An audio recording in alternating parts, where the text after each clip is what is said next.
National news breaking right here in our backyard tonight. Former President Donald Trump says his Mar-a-Lago home has been raided by the FBI. Trump declined to say why agents were there, but that the raid was unannounced and that his safe was broken into. CBS 12's Lily Ortiz is live for us tonight right outside of Mar-a-Lago on Palm Beach. She spoke with an FBI agent who says this action could be related to concerns that the former president moved classified records from the White House to his resort. Luli?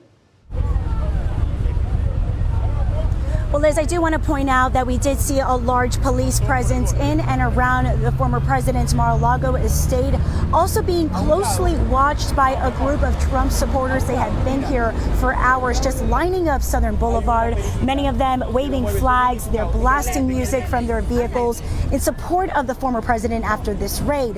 Now, the former president did release that long statement that you just mentioned moments ago. He said that he was not here in what he called an unannounced raid, also adding that nothing like this has ever happened to a president of the United States before. As the sun sets over the town of Palm Beach, spectators gathered to catch a glimpse of Mar-a-Lago after former President Donald Trump confirmed late tonight that the FBI executed a search warrant at his resort home. Earlier this year, 15 boxes of classified records were retrieved from Mar-a-Lago by the National Archives, the government agency that manages presidential records. And the Justice Department also has been looking into whether presidential records may have been improperly kept on the premises. It simply could be a desktop, a laptop computer, anything that would have been there during a period of time.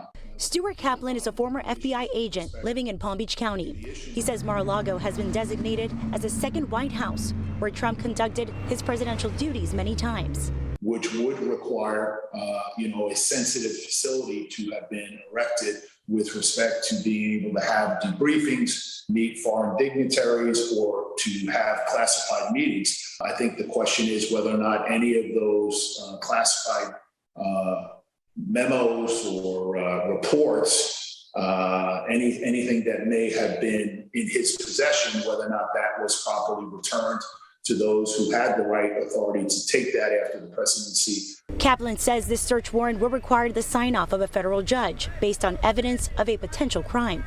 Right now, Palm Beach County State Attorney Dave Ehrenberg says his office was not involved in this morning's search. This one is especially sensitive because this could lead to the unprecedented filing of criminal charges against a former president. This is an investigatory step, and based on what they find, that could lead to charges. But this strikes me as something closer to the beginning rather than the end.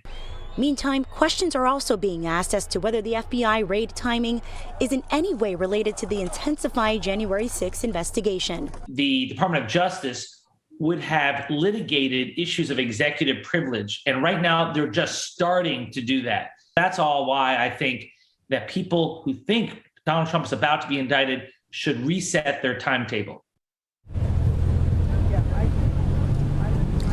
And back live here in the town of Palm Beach, where this spontaneous gathering of Trump supporters continues, and local law enforcement are also gathering as well, making sure that things remain peaceful, but most importantly, that they don't gather outside of that resort. And we also reached out to the FBI for comment, but as of right now, the agency telling us that they cannot comment on this raid.